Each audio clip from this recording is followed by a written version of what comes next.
A champion is bred from hard times, scarred mind standing on the ledge. The squad grind all time, victory in spite of opposition. Welcome to competition.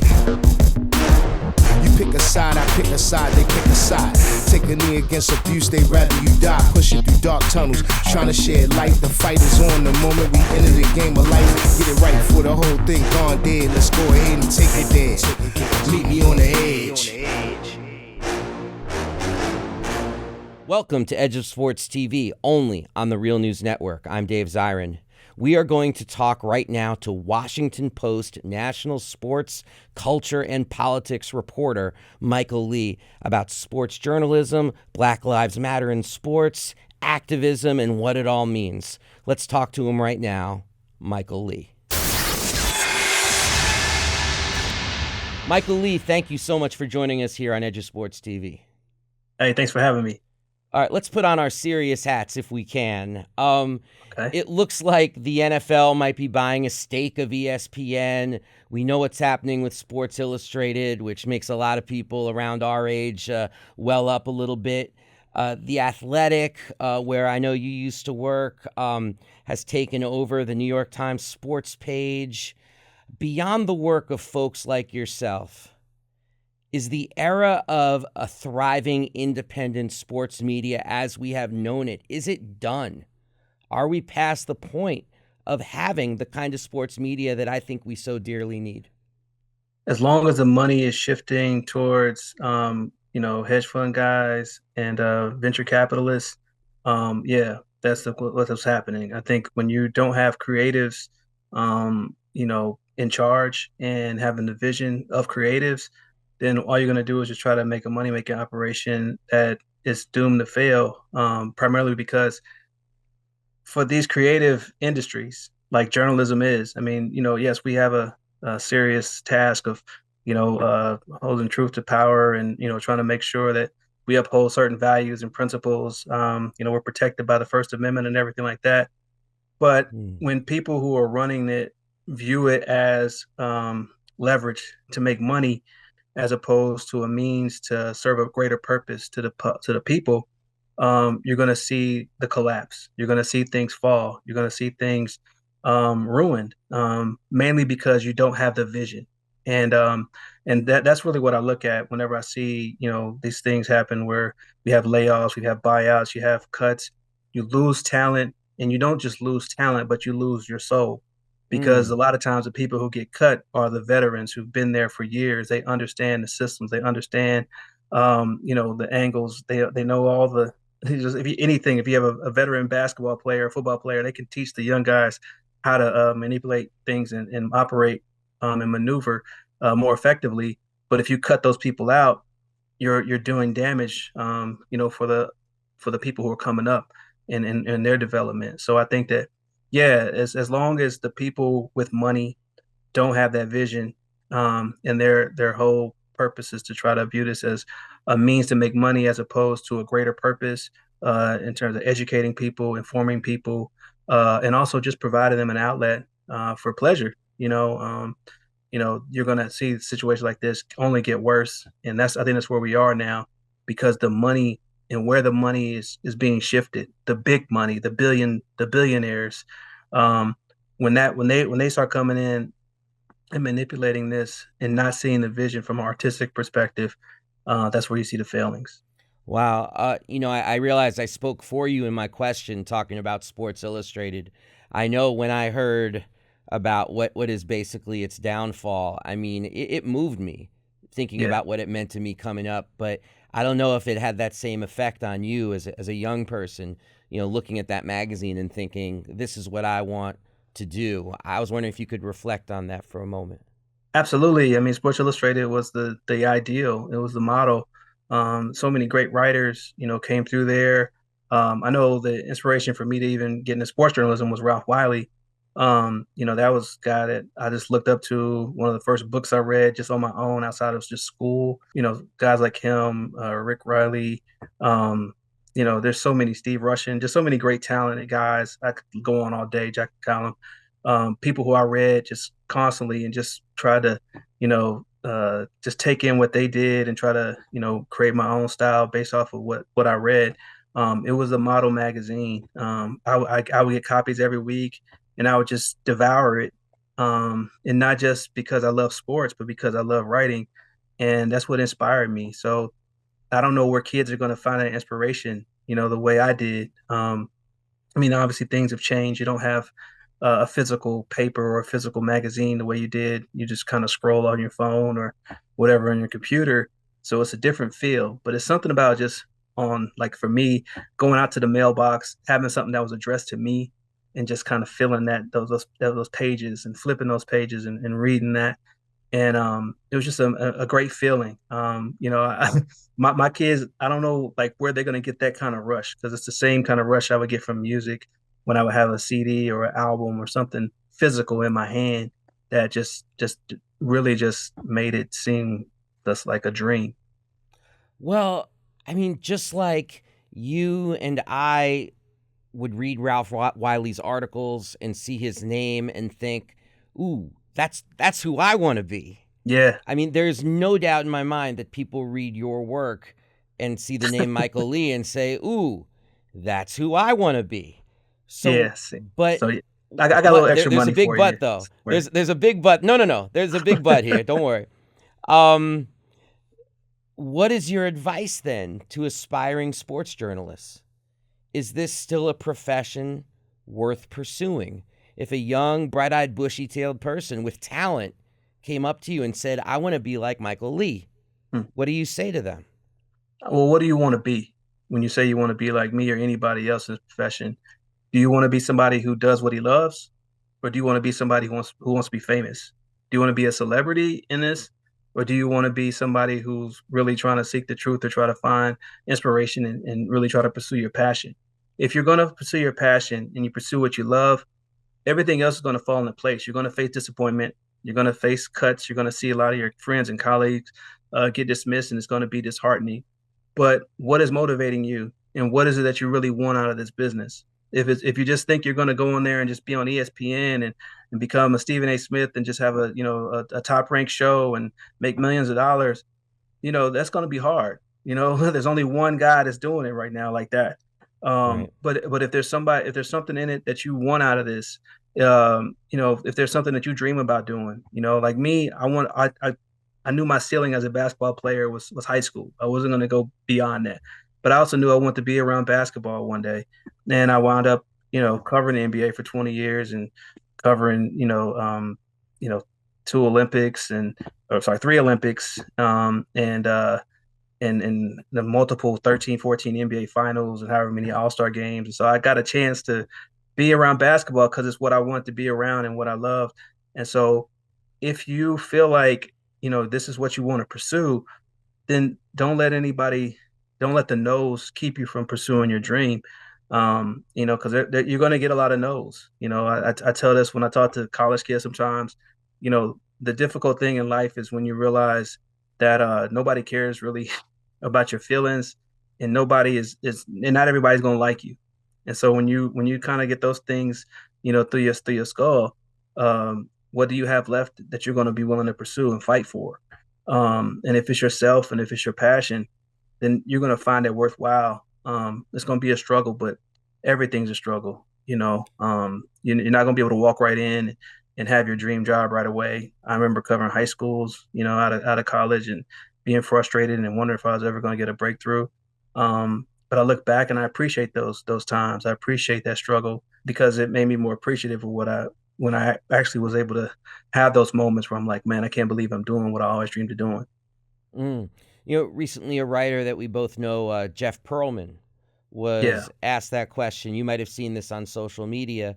And he gave kind of a response that I do have to say felt like a response that was about 5 years old, where he said, be a Like, Swiss Army knife, become an expert on everything, and you'll have no problem.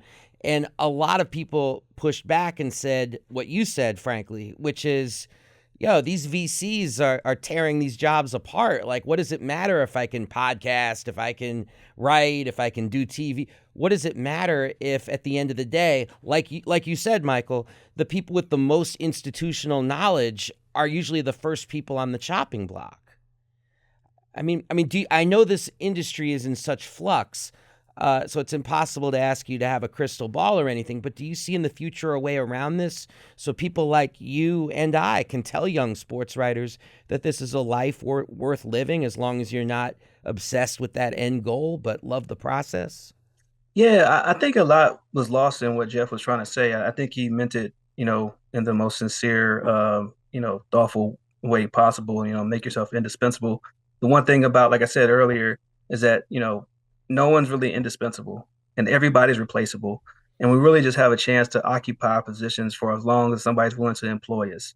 And you have to view that through the level of everybody. I mean, think about just what we had just this past month. We had Bill Belichick, who people say is the greatest coach of all time, retire, and he was replaced a day later. They found his replacement a day later. It didn't take a long to find somebody to fill those shoes. Nick Saban, the greatest college coach of all time, said, I'm leaving college football. They found his replacement within a day or two. So no matter how great you are, no matter what you do, you can always be replaced. They'll always find somebody that's willing to do your job. So what you have to do is really value the opportunities that you get and kind of take advantage of it, because they'll always find somebody who's willing to do what you do. They may find somebody three or four, one person who's willing to do three or four jobs that people have been doing, and that's just the way it is. And so you got to understand your position. If somebody is writing a check and you're salaried and you're an employee, then you have to understand that you can easily be let go, no matter what you've done or what your accomplishments are, no matter your achievements are. They allow you to maintain that seat for a little bit longer, but just know that you can't ever get complacent. You can't ever sit back and think, "Well, I've made it." One of the greatest things, books, Jackie Robinson, he said, I never had it made. That's And right. you could look at him and you could say, "Oh, what you did, you were a rookie of the year, you were World Series champion, you did all these great things, you broke the color barrier in baseball." But you can't ever get to a place where you feel like, "Well, yeah, man, I'm finally here and this is great." You got to know that you can always be replaced. You're always expendable. So you got to take it and appreciate it. When I first started covering the NBA, it wasn't a job that I was handed. Like I was filling in for somebody, and I'm not a big Eminem fan, so I'm not gonna act like I am. But I played Lose Yourself like every day because I was really in that moment, and I knew I couldn't let it go. Like, this is my shot. Like, I had to go in there, and I had to have this desire to, like, okay, they opened a door for me, but they messed up because I'm coming in and I'm like, I'm ready to like I'm busting through the door. Like, you're not gonna kick me back out now. And that's kind of the mentality that you have to have. You're gonna face disappointment. I mean, I faced disappointments, throughout my entire career. And so they're just things you understand and you gotta value. And you can't really sit back and say, "Oh man, it's so tough, man. I don't know if I can really fight through it." It is hard. It's disappointing, and I'm speaking from somebody who's really faced some hard times. Um, but you gotta also know that when you get those opportunities and you have the chance to do something great, that you got to take advantage of it and know that it's fleeting. Just know that Mm, it's fleeting. It's not promised. Nothing is promised to you in this business as long as you're relying on someone else to pay your salary. right. One more journalist question, if I could. You did an amazing job on, let's call it, the beat of the Black Lives Matter movement in the world of sports. And sometimes I take a step back and I think, wow, Colin Kaepernick taking that knee for the first time was 7.5 years ago. Amazing. Yeah. Amazing. 7.5 years. That's like the difference between 1960 and 1968. Like it can be a political lifetime. Yeah. I mean, so that issue of athletes using sports as a platform to speak about racial inequity and police violence, has that era, is there a cap now on that era and it needs to be rebuilt? Or are you of a mind of, well, it's ongoing, it's just more of a placid period right now? Because I know a lot of people who think, yeah, kids 18 right now were 10 when Cap was doing his thing. Something's going to have to be rebuilt because that era has been effectively, I don't want to say memory hold, but hmm effectively put in the back seat. And I wanted to know your perspective. And then with the bigger question, when do you know when a story is over? Man, that's a great question because I've actually, thought about that myself. I've wondered, where is where is the activism in professional sports, and was that a moment that we just had, and we just gotta just appreciate that we had it. Yeah. Because I honestly don't have the answer, and it's something that it is floating through my mind. One thing that when I think about what Kaepernick did, it was such a risk, and he lost his career, and you can even see up until last fall, he still wanted to shot a shot back in the NFL that you knew was never going to happen. And I think that all you've seen since has been a lot of safe protests. There are moments where the NBA has allowed players to take a knee, or they've allowed Mhm. guys to put things on the back of their jersey during COVID, and I think that guys are sort of finding safe spaces to say things that aren't offensive, that don't really put them in a position where they can lose anything, because there's so much to gain. There's so much money to be made now.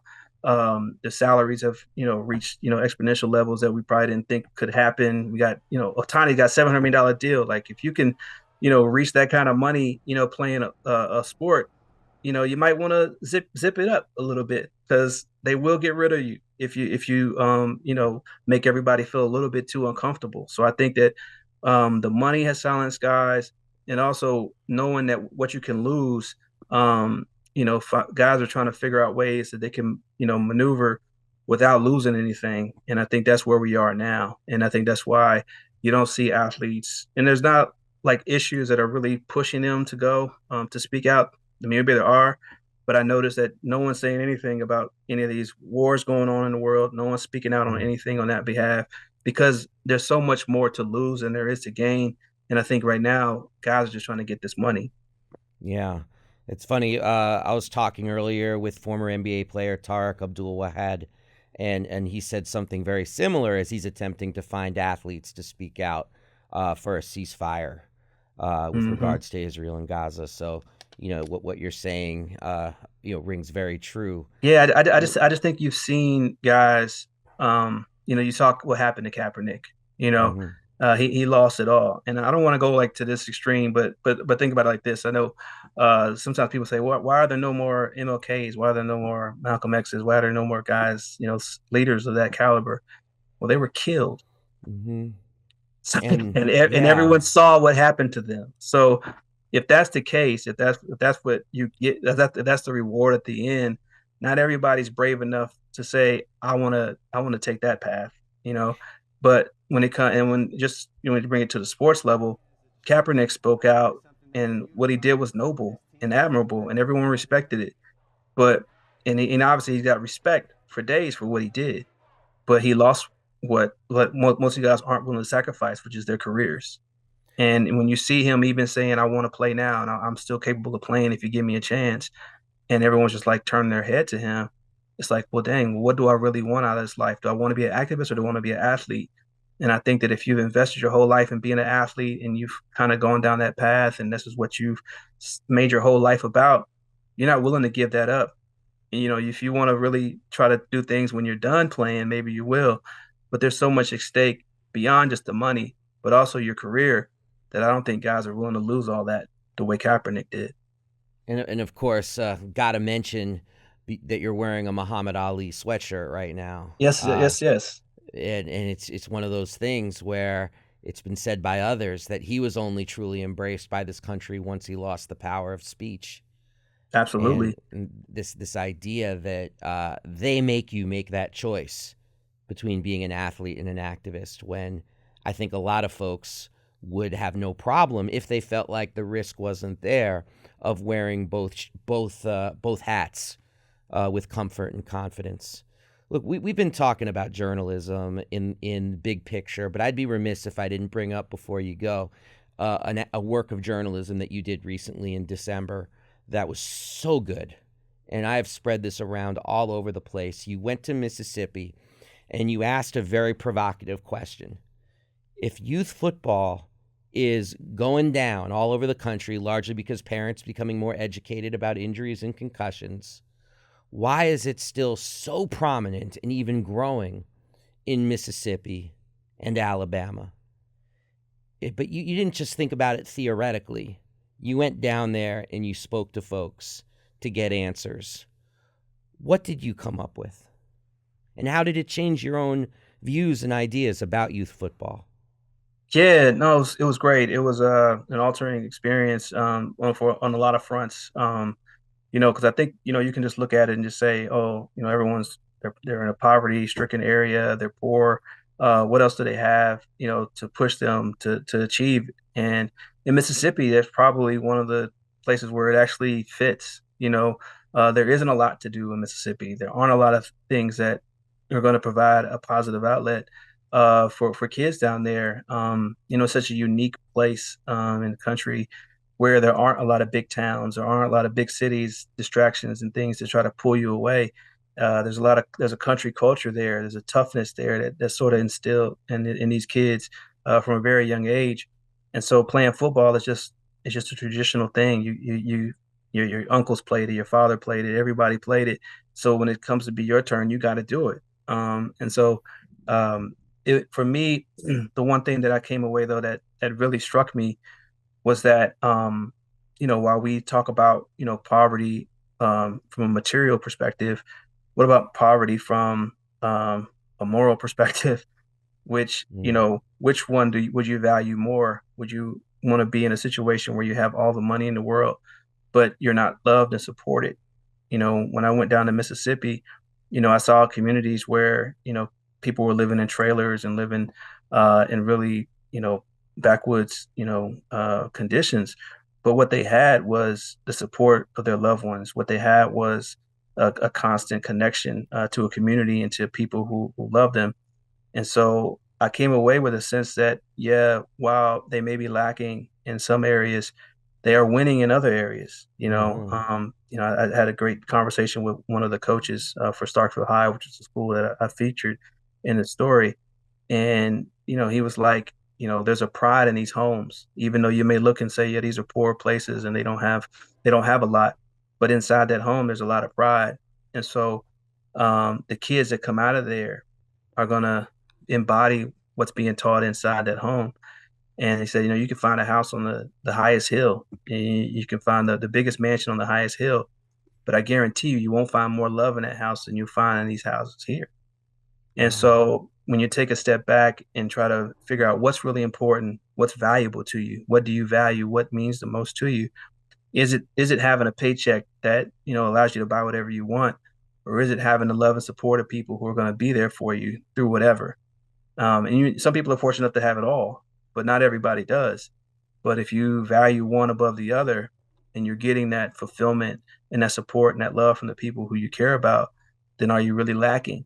And what are you really lacking for? And so I came away there with just a different perspective on a lot of different things. But one thing that I came away too is that, football is something that we definitely knock because of the damage it can do to your head and your body, the long-term ramifications that it can have. But there also are people who are able to use football, and not just to try to get to the NFL and become rich, but to get out of situations where they can get a college scholarship and get a job and provide for their families in a way that they may not have been in the past. So there's so many ways you can look at it, and so that's what I came away with. This is like, it's not as simple as saying don't do it because you might get head trauma, because you might not get head trauma and you might be able to provide for your family.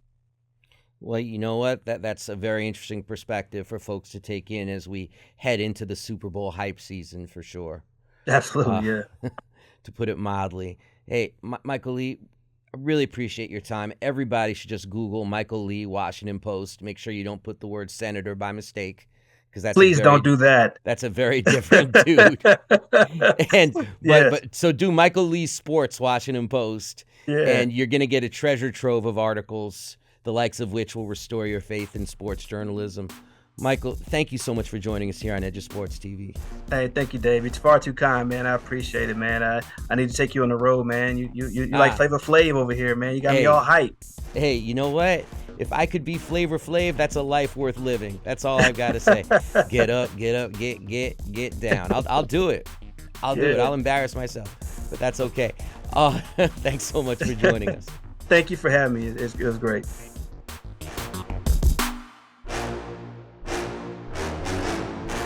Thank you so much for watching the Real News Network, where we lift up the voices, stories, and struggles that you care about most.